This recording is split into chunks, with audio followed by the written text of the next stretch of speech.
Assalamualaikum warahmatullahi wabarakatuh. Sholawat serta salam kepada junjungan kita, Nabi Muhammad Shallallahu Alaihi Wasallam. Saudaraku, pernahkah kalian membayangkan sebuah negara yang dipenuhi teknologi canggih, senjata mutakhir, dan sistem pertahanan berlapis, ternyata bisa dibuat lumpuh hanya dalam sekejap? Dan yang lebih mencengangkan, tak ada yang tahu siapa pelakunya. Simak cerita ini sampai akhir. Karena yang terjadi bukan sekadar serangan, tapi peringatan dari langit. Sebelum lanjut, tekan tombol subscribe sekarang, agar tidak ketinggalan kisah-kisah menegangkan selanjutnya. Tel HaShomer, wilayah militer paling rahasia di Israel. Disinilah pusat pengembangan tank Merkava, tank kebanggaan militer Zionis, diproduksi secara besar-besaran. Dikelilingi oleh pagar listrik, drone penjaga udara, radar darat, serta pengawasan satelit milik Amerika Serikat, pabrik ini diklaim sebagai lokasi yang tak bisa disentuh oleh musuh. Namun, dalam beberapa pekan terakhir, para teknisi mulai melihat sesuatu yang tidak biasa. Malam tadi ada gangguan pada sistem pemantau udara, kata Yonatan, salah satu ahli radar senior. Ada bayangan yang muncul selama 0,8 detik, lalu lenyap. Bukan drone, bukan burung, bukan pesawat. Apa mungkin gangguan sistem? Tanya komandannya. Terlalu bersih untuk disebut gangguan. Bayangan itu melintas, tapi tidak menyentuh sensor suara atau panas. Seolah-olah, ia tidak benar-benar ada. Tak ada yang menganggap serius laporan itu. Seperti biasa, perwira tinggi lebih percaya pada teori teknis, mungkin hanya refleksi cahaya dari satelit komersial, kata mereka sambil tertawa kecil. Tapi Yonatan tidak tertawa. Ia menyimpan tangkapan layar itu di dalam drive pribadinya. Ia tahu, ada sesuatu yang mengintai. Di menara pengawas utara, dua tentara muda berjaga sambil menikmati teh hangat. Angin malam Galilea berhembus lembut, membawa kabut tipis dari arah gunung. Salah satu dari mereka, Avner, menunjuk ke langit. Lihat itu. Bintang itu bergerak. Apa maksudmu? Sahut temannya. Itu, tadi di situ. Sekarang sudah agak ke kanan. Dan bergerak lurus. Seperti. Sebelum ia selesai bicara, cahaya itu menghilang. Tidak melesat, tidak meredup. Hanya hilang. Malam-malam berikutnya pun berlangsung aneh. Alarm peringatan menyala lalu mati sendiri. Beberapa kamera pengintai menghitam selama beberapa detik lalu kembali menyala. Di dalam ruang kontrol, data log menunjukkan lonjakan suhu sesaat di bagian atas kubah pelindung, lalu normal kembali. Tak ada penjelasan logis. Mereka menganggap ini hanya gangguan sistem atau latihan elektronik musuh. Namun yang tidak mereka sadari, ada sesuatu yang jauh lebih besar sedang memantau mereka. Sesuatu yang tidak berasal dari darat, laut, atau bahkan langit biasa. Pukul 2 pagi. Yonatan yang tidak bisa tidur, kembali membuka file rekamannya. Ia memperbesar bayangan yang sempat terekam 2 malam lalu. Saat ia fokus, bulu kuduknya berdiri. Dalam gambar itu, ada siluet panjang mirip tombak melayang diam, seolah sedang mengintip dari kejauhan. Benda itu tidak tampak seperti buatan manusia. Tak ada ekor roket, tak ada lampu navigasi, tak ada suara ledakan supersonik. Hanya bentuk tajam, sunyi, dan seperti sedang menunggu. Yonatan menggigit bibirnya. Ia tahu, ini bukan sekadar bayangan. Ini adalah ancaman. Tapi siapa? Dari mana? Dan kenapa belum menyerang? Saat fajar menyingsing di langit Galilea, pasukan Israel mulai mempersiapkan parade perayaan militer tahunan. Sementara itu, di angkasa yang tampak tenang, sesuatu itu masih melayang dalam sunyi. Menanti waktu, menanti saat, menanti kehancuran pertama. Langit malam di atas Tel HaShomer tampak mendung. Awan gelap menggantung rendah, seolah menutupi sesuatu yang hendak terjadi. Angin berembus pelan, membawa hawa dingin yang tidak biasa. Di barak jaga utama, 4 tentara duduk melingkar sambil menyeruput kopi panas. Mereka tampak santai, bercanda pelan tentang parade militer yang akan digelar esok pagi. Katanya, jenderal akan datang langsung memantau uji coba tank baru, ucap salah satu dari mereka. Tank Merkava edisi ke-6. Anti-rudal, anti-drone, bahkan anti-serangan cyber. Katanya sih, tak terkalahkan. Sahut yang lain sambil tertawa kecil. Tapi suasana santai itu mendadak berubah. Sebuah suara melengking, tinggi, tajam, dan asing, mengoyak malam yang sunyi. Bukan suara jet. Bukan pula suara rudal seperti yang biasa mereka dengar di latihan. Ini berbeda. Lebih menyerupai siulan panjang dari langit yang dalam. Alerta! Alerta!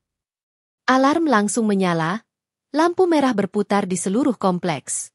Sistem pertahanan aktif otomatis. Kubah besi menyala, menyiapkan anti-rudal Tamir. Puluhan kamera pengintai berputar. Radar darat dan udara terintegrasi langsung ke pusat kontrol militer. Semua perangkat dalam mode siaga penuh. Namun, tidak ada satupun target terdeteksi. Di mana sasarannya? Teriak Komandan Shalev dari ruang kontrol. Sistem tidak menemukan apa-apa. Langit bersih, jawab teknisi dengan panik. Bagaimana mungkin? Suara ledakan tadi. Duar! Ledakan maha dahsyat mengguncang bumi. Pabrik bagian barat, area pengujian dan penyimpanan prototipe tank Merkava, meledak habis. Bola api raksasa menyembur ke langit, memecahkan kaca sejauh 2 kilometer. Suara ledakan terdengar sampai ke kota Ramla. Tanah bergetar, bangunan bergoyang, dan api membumbung tinggi ke udara seperti pilar neraka. Jeritan memenuhi udara. Tentara berlarian. Beberapa tertimbun reruntuhan. Api menjilat kemana-mana. Bahkan mobil lapis baja yang terparkir di sisi pabrik ikut terbakar hangus. Semua komunikasi darurat lumpuh selama 4 menit. Satelit tak bisa diakses. Drone pengintai mengalami gangguan sinyal. Dan yang paling mengerikan, tak satupun sistem pertahanan bisa menjelaskan dari mana rudal itu datang. Radar udara, kosong. Satelit orbit, tidak mendeteksi peluncuran. Kamera termal, tidak ada lintasan panas. Pusat pelacakan misil NATO, negatif. Amerika Serikat yang biasanya segera mengirim data lintas benua, diam. Seakan-akan rudal itu turun dari dimensi lain. Beberapa jam kemudian, para ahli militer dan intelijen berkumpul di bunker bawah tanah. Di hadapan mereka, hanya ada satu potongan rekaman yang terekam dari drone milik pasukan lokal. Sebuah cahaya putih menyilaukan yang turun cepat dari langit, tanpa bentuk jelas, tanpa suara, tanpa kecepatan terukur, dan tanpa bayangan. Ini bukan rudal buatan manusia. Gumam Yonatan yang duduk di pojok ruangan, wajahnya pucat. Kalau bukan manusia, lalu siapa? Desak seorang kolonel. Tak ada yang menjawab. Ruangan itu sunyi. Semua kepala tertunduk, memandangi layar hitam yang tak memberi jawaban. Di luar, api masih menyala. Dan di langit, tidak ada apa-apa. Seolah-olah langit telah menurunkan murkanya. Lalu menutup pintu kembali. Pagi belum benar-benar datang. Langit masih murung, diliputi awan kelabu yang berat, seolah turut berkabung atas kehancuran mendadak yang baru saja terjadi. Di Tel Aviv, suasana markas besar Mossad berubah total. Semua personel siaga penuh. Lampu-lampu darurat menyala, dan ruangan pusat kendali dipenuhi suara dering, laporan, serta perintah beruntun. Kode hitam telah diumumkan. Itu adalah sinyal tertinggi, peringatan darurat nasional tingkat strategis, yang hanya boleh diumumkan jika keselamatan Israel benar-benar dalam bahaya besar dan tak dikenal sumbernya. Yossi Cohen, kepala Mossad saat ini, berdiri di depan layar besar yang memetakan seluruh wilayah udara Timur Tengah. Di sana tergambar rute rudal dari berbagai negara. Suriah, Iran, Gaza, Lebanon, bahkan dari pangkalan rahasia di Laut Tengah. Tapi tidak satupun jalur menunjukkan ada aktivitas peluncuran rudal saat pabrik tank Merkava dihantam malam tadi. Tidak masuk akal. Gumam Cohen sambil mengetuk jarinya di meja. Kami sudah sinkronkan seluruh data satelit dengan server militer Amerika, Inggris, bahkan Prancis. Lapor salah satu agen muda.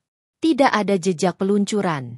Bahkan tidak ada loncatan panas di wilayah udara manapun. Bagaimana dengan analisa interferensi elektromagnetik? Tanya Cohen cepat. Negatif. Tidak ada sinyal disruptif. Tidak ada gangguan ionosfer. Tidak ada pola pergerakan objek yang bisa diklasifikasi sebagai rudal. Suasana ruang kontrol makin tegang. Para analis yang biasanya penuh percaya diri kini tertunduk diam. Kecerdasan buatan yang mereka andalkan untuk memprediksi serangan pun gagal total. Bahkan sistem Iron Dome, yang biasanya bisa membaca kecepatan dan arah peluru dari jarak 70 km, tidak bisa merespon sedikit pun. Kita diserang oleh sesuatu yang bahkan tidak kita lihat, ucap Cohen pelan, matanya tak berkedip menatap layar. Di ruang rapat tertutup, pertemuan darurat digelar antara petinggi militer dan Mossad. Beberapa menyebut ini kerja Iran, dengan senjata rahasia. Yang lain menyebut Cina, atau mungkin Rusia. Tapi seorang agen senior, Lev Ben-Gurion, mengangkat tangan. Jika rudal ini ditembakkan oleh manusia, maka pasti ada jejak panas, jejak radar, atau getaran sonik. Tapi tidak ada apapun. Yang kita hadapi, bukan rudal biasa. Semua kepala menoleh. Apa maksudmu? Lev menatap tajam ke arah para jenderal, lalu berkata dengan suara rendah, ini bukan serangan dari darat. Ini juga bukan peluncuran dari kapal selam. Bahkan bukan drone. Saya yakin ini bukan teknologi bumi. Hening. Ruangan seperti membeku. Apa kamu bicara tentang UFO? Sergah salah satu jenderal dengan nada mencemooh. Terserah mau kalian sebut apa. Fakta di lapangan tidak bisa dibantah. Dan jika kita tidak tahu dari mana datangnya, maka kita tidak bisa mempertahankan diri. Pukul 11 siang, sinyal komunikasi Mossad diganggu. Selama 38 detik, semua komputer utama menampilkan layar hitam. Hanya satu kalimat yang muncul, dalam bahasa Ibrani, Arab, dan Inggris secara bersamaan. Jangan kau sentuh tanah yang telah aku sucikan. Tak diketahui siapa yang mengirim pesan itu. Tidak berasal dari jaringan internal. Tidak berasal dari server luar. Bahkan tak terlacak IP-nya. Tim cyber intelligence sampai menggandeng ahli dari Google dan Microsoft, tapi hasilnya nihil. Beberapa rabi besar dipanggil. Mereka membaca kalimat itu dengan wajah muram. Seorang di antaranya bergumam, ini seperti ayat, tapi bukan dari Taurat. Bukan pula dari kitab manusia. Sore harinya, seluruh unit tank Merkava generasi baru dinonaktifkan sementara. Takut ada sabotase sistem atau kode pemicu laten. Parade militer yang sedianya digelar dibatalkan total.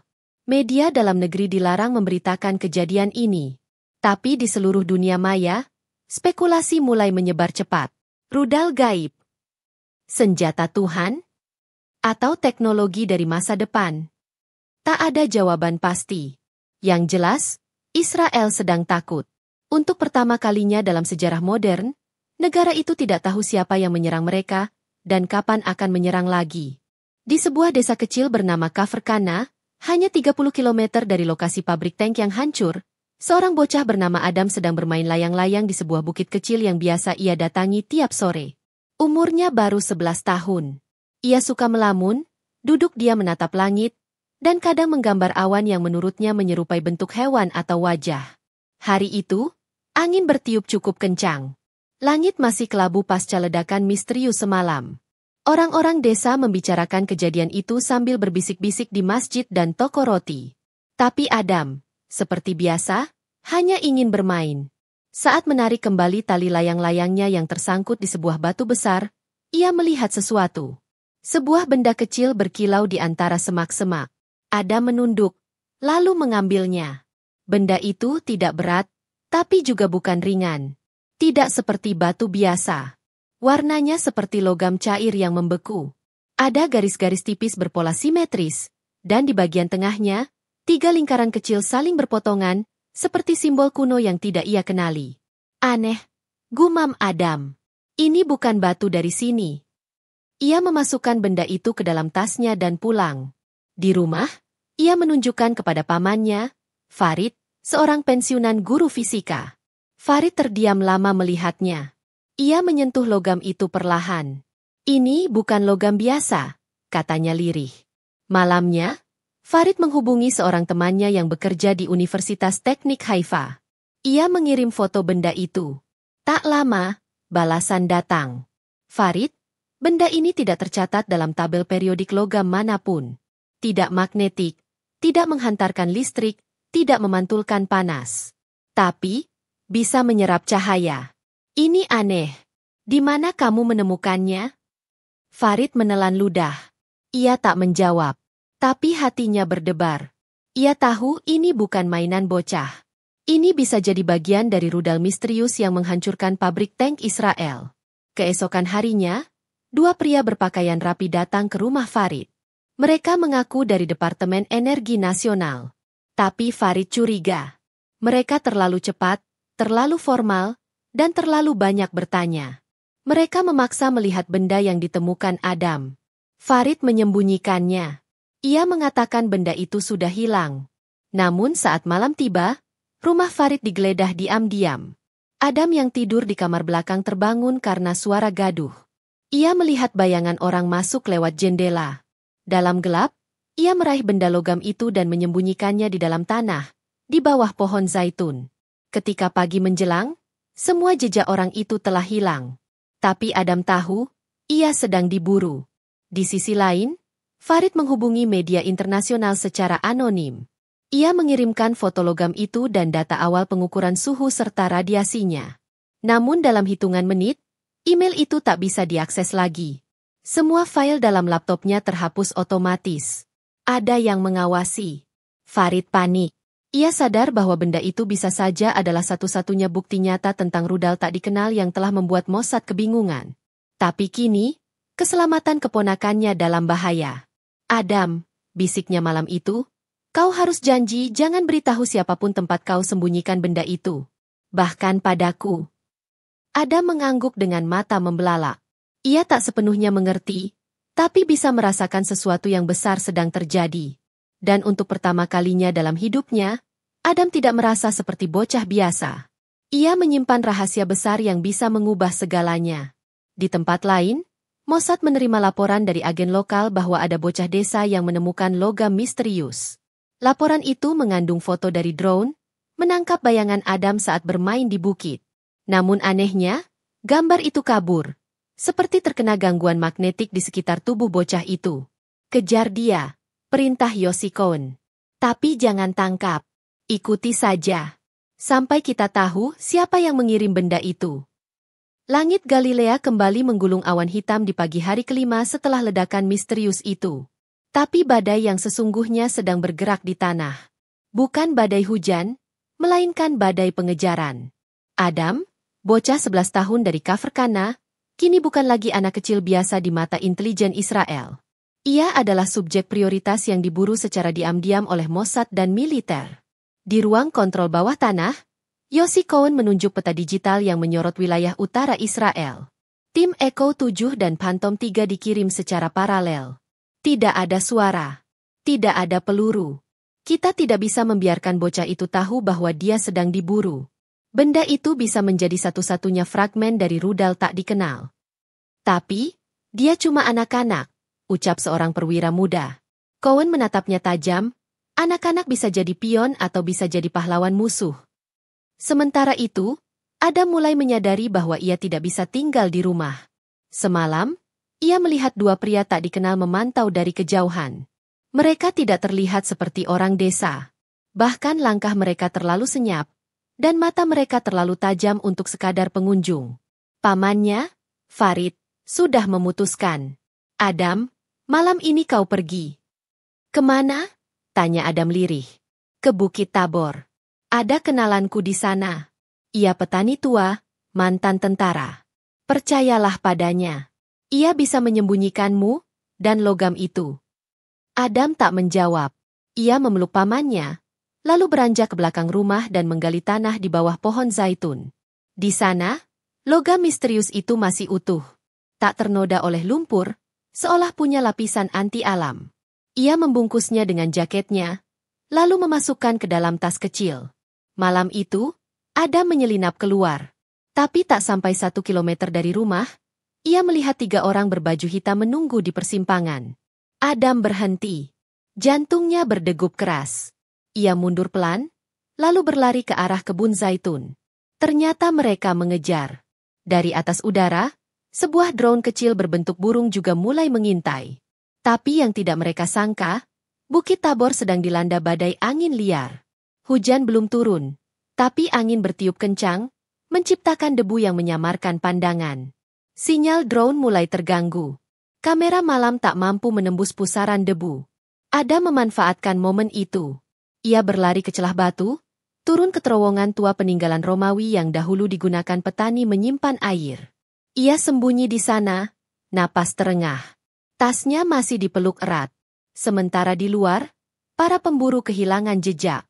Kemana dia pergi? Drone hilang sinyal. Badai sialan. Kita kehilangan bocah itu. Di dalam terowongan, Adam menyalakan senter kecil. Cahaya menyentuh logam misterius itu. Aneh sekali saat disinari, permukaannya berubah, menampilkan semacam pola cahaya bergerak seperti hologram. Bentuk 3 lingkaran kini berputar perlahan, dan dari tengahnya muncul sebuah sinyal bunyi halus, mirip lantunan nada, tapi bukan melodi biasa. Adam mendekatkan telinga. Suara itu seperti bisikan, tapi bukan dalam bahasa Ibrani, Arab, atau Inggris. Ini sesuatu yang tak ia mengerti tapi rasanya sangat dalam. Entah mengapa, ia merasa aman. Damai. Lalu senter mati. Gelap total. Namun logam itu masih bercahaya sendiri. Beberapa jam kemudian, pasukan pencari menemukan celah batu yang terbuka. Tapi tak ada siapa-siapa. Tak ada jejak kaki. Tak ada tas. Tak ada logam. Adam menghilang. Namun di dinding batu, salah satu dari mereka melihat simbol 3 lingkaran kecil saling berpotongan, tergurat samar oleh cahaya sisa. Bukan grafiti. Bukan ukiran. Tapi seperti terbakar dari dalam batu. Apa maksudnya ini? Tanya salah satu agen Mossad. Yang lain hanya menatap diam. Tak sadar bahwa di atas bukit, jauh dari pandangan mereka, Adam kini sedang dibawa oleh seseorang tak dikenal. Berjubah panjang, berwajah tenang, dan berjalan melawan angin badai, seolah angin tunduk padanya. Adam terbangun di dalam sebuah ruangan yang sama sekali asing baginya. Lampu lembut berpendar dari dinding, menciptakan suasana hangat tapi penuh misteri. Di hadapannya, sosok berjubah panjang duduk dengan tenang di atas sebuah kursi rendah. Wajahnya tersembunyi dalam bayangan, hanya sorot matanya yang memancarkan kedamaian dan kekuatan luar biasa. Akhirnya kau terjaga, Adam. Suara itu halus namun tegas, seperti angin lembut yang berbisik di tengah badai. Adam gugup. Tapi merasa ada sesuatu yang familiar dalam suara itu. Siapa? Siapa Anda? Apa yang terjadi pada saya? Sosok itu tersenyum samar. Aku adalah penjaga rahasia kuno yang telah lama terlupakan oleh dunia. Benda yang kau temukan adalah kunci dari sebuah kekuatan yang jauh melampaui pemahaman manusia saat ini. Apa maksud Anda? Kenapa saya? Tanya Adam, matanya mulai berani menatap. Karena kau yang terpilih, bocah pemberani. Kau menyimpan benda itu dengan hati tulus dan niat suci. Teknologi yang menghancurkan pabrik tank itu bukan dari dunia ini, itu adalah peringatan dari peradaban jauh yang mengawasi bumi. Adam terkejut. Tapi kenapa menyerang Israel? Bukan serangan, jawab sosok itu tegas, melainkan pesan. Sebuah panggilan agar manusia berhenti memperbudak diri dengan perang dan kehancuran. Mereka yang datang itu ingin kita sadar akan kehancuran yang sedang kita ciptakan untuk diri sendiri. Di luar, badai mulai mereda, sinar matahari menembus awan kelabu, menerangi bukit dan lembah di Galilea. Adam merasakan kedamaian aneh mengalir ke seluruh tubuhnya. Tugasmu adalah menyampaikan pesan ini, Adam, lanjut sang penjaga. Bukan sebagai senjata, tapi sebagai harapan. Agar dunia belajar damai sebelum terlambat. Adam mengangguk, meski hatinya masih berat. Ia tahu ini akan mengubah hidupnya selamanya. Tiba-tiba, suara sirine darurat bergema dari kejauhan. Pasukan Mossad sudah sampai di tempat itu, siap merebut Adam dan benda misterius itu. Sosok berjubah berdiri dan melangkah ke depan, lalu mengangkat tangan. Sebuah gelombang energi terpancar dari tubuhnya, memancar ke seluruh wilayah, membuat senjata otomatis terhenti dan drone-drone terpental, lumpuh tak berdaya. Yossi Cohen dan pasukan terhenyak, tak percaya pada apa yang mereka lihat. Segera, sang penjaga berhadapan langsung dengan Cohen.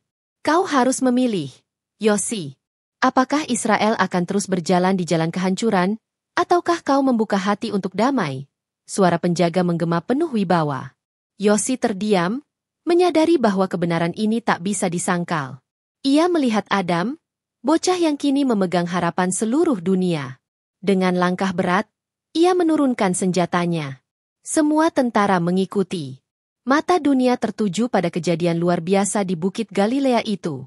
Di sana, sebuah awal baru lahir dari kehancuran, sebuah kebenaran yang tak bisa disangkal, bahwa perdamaian adalah satu-satunya jalan bagi umat manusia.